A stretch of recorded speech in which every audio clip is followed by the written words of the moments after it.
UPPL दोलोआ बिपिएफआथ' बुंबोदों जों जेबो मावाखै 17 मास 18 मासाव होननानै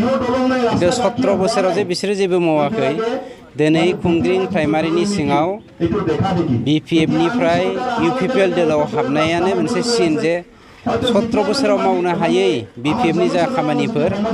बा जोंनि जौगानाय जोंनियाव खौसेथि बेखौ जों इउपिपिएल दोलोआ लाबोनो हानायखायनो प्रमद बर'खौ आरो इउपिपिएल दोलोखौ मोजां मोननानै दिनै बिपिएफनिफ्राय मेक्सिमाम आरो गुबुन गुबुन पलिटिकेल पार्टिनिफ्रायबो दङ दिनै जइन जाफैदों गतिके बेनो मोनसे सिनखा बिपिएफनि सोरबा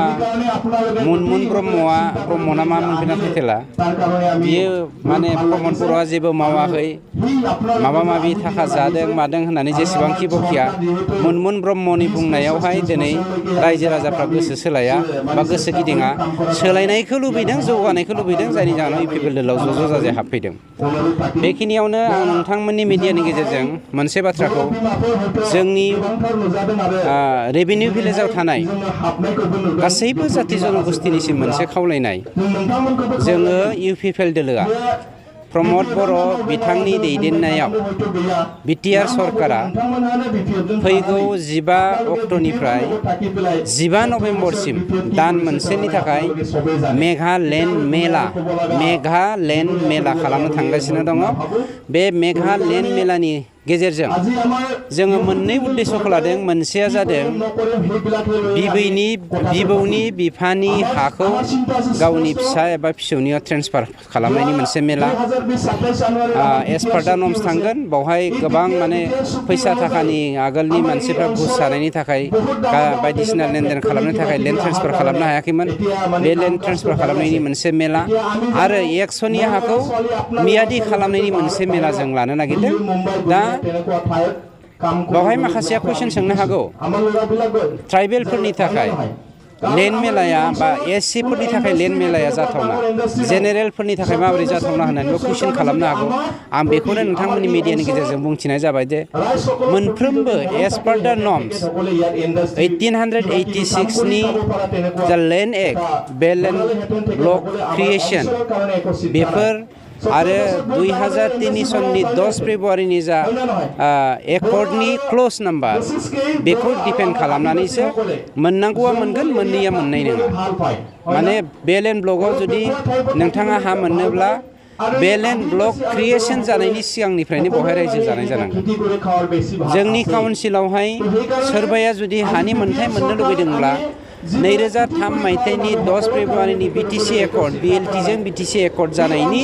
क्ल'ज बायदियैसो थांनो नांगोन गतिके बे बारावहाय मानसिफ्रा होनो प्रमद बर'आ हाखौ रावनोबो राननानै होआखै गुबुन जाथि जनगोष्ठीखौ हानि मोन्थायनिफ्राय बन्सित खालामदों होननानै बेखौनो दिन्थिनो थाखाय जोंनि सरकारा मानाव गेदेर प्रमद बर' बिथांनि दैदेननायाव 15 अक्ट'बरनिफ्राय 15 अक्ट'बरनिफ्राय 16 नभेम्बरनि गेजेराव गासैबो एक्स'नि हाखौ मियादि खालामनाय लेन्ड ट्रेन्सफार बेफोर खामानिखौ मावफुंनो थांगासिनो दङ जायहा बेफोरबायदि जेंनायाव गोग्लैनानै दङ बिथांमोनखौ 15 अक्ट'बरनिफ्राय 25 अक्ट'बरसिम 10 दिन फर्म साबमिट खालामनो थाखाय एप्लिकेसन साबमिट खालामनो थाखाय खावलायनाय जाबाय खिन्थु 25 अक्ट'बरनिफ्राय जोङो नाजावनाय नङा जोङो 10 दिनल' एप्लिकेसनखौ नाजावगोन बाखि 20 दिनखौ जोङो जोंनि अफिसियेल खामानिखौ मावनायाव दोनगोन बर'नि धोरोमा पृथिबिया माला जोनोम जानाय जों बेखौ बुंनो नागिराखै बुंनो हाया खिन्थु दिनै सानसुमैफोरा बुंनो नागिरो बर'नि धोरोमा जोंनि हालामाव बा जोङो मोनसे समनि दिनैनि मोनसे माइमानसिं एरिया बांलादेशनि मोनसे समनि लवार भुटान लेपारनि माखासे पार्ट आरो जम्मु काश्मीरसिम टाच जाहैनाय जोंनि गासैबो हायानो मोनसे समाव बर'निमोन आरो जुग 7,000 बोसोर जोङो बर'नि धोरोमखौ सिबिबोदों नाथाय बे बर'नि धोरोमखौ लानाय बर'नि धोरोमनि मुंखौ लानानै जोंनि आध्यात्मिक जा इमोशन बेवहाय टाच खालामनायखौ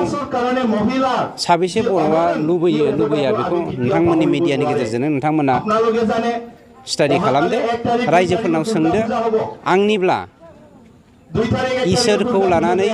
राजखान्थि गेलेनाय धोरोमखौ लानानै राजखान्थि गेलेनाय बिमाखौ लानानै राजखान्थि गेलेनाय आरो हा आरो हारिखौ लानानै राजखान्थि गेलेनायखौ थास राजखान्थिबिद होननानै बुंनो नागिरा आरो बेफोरबायदि खामानिनिफ्राय जों साफ्रोमबो आंबो नोंथाङाबो जों साफ्रोमबो बेनिफ्राय जानगारना थानांगौ आं बेखौसो आंनिफ्राय बेक्तिगत भाबै मेसेज होयो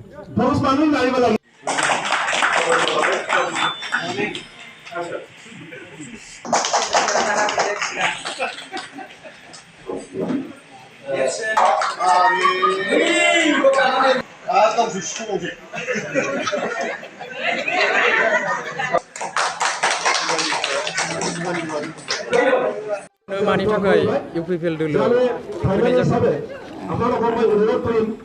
आंनि मुङा श्रीमती जबा नार्जारी आङो आवगोलाव आङो बिपिएफआव आङो 17 बोसोर थादोंमोन